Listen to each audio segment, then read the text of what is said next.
of other foreign leaders to engage with the U.S. leadership. That could be problematic.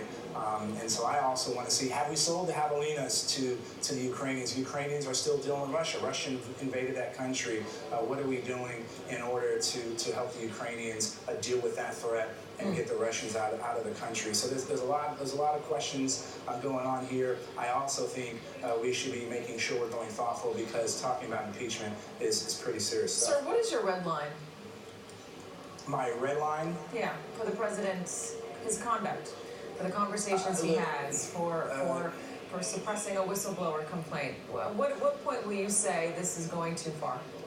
Well, Katie, I'm one of the few Republicans that have disagreed with the president on a number of issues, whether it's immigration, the Muslim ban, Charlottesville, all these issues. I agree when I agree, I disagree when I disagree. If there is a violation of a crime, we just went through the Mueller investigation. 3 years, $25 million, 19 U.S. attorneys, 40 FBI agents, a number of pen tests, and I said, let's turn over every rock.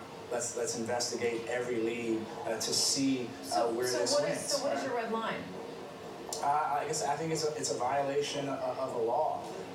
And we talked. I think one of your earlier guests was talking about a DOJ's opinion on whether this was an FEC violation, a campaign finance violation. What is the FEC's opinion on this? We don't have. I want to take because impeachment is not a legal proceeding. Impeachment, it's political, and the line is different.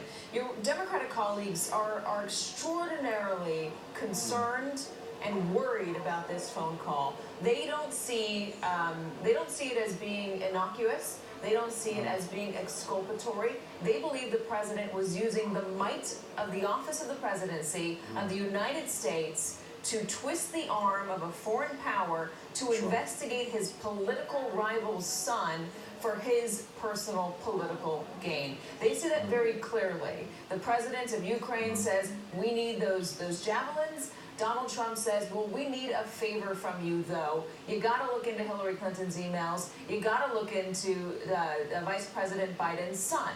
I mean, the fact that he's bringing up the vice president's son in that phone call when the vice president is his chief political rival, are you not uncomfortable with that? Does that seem proper to you?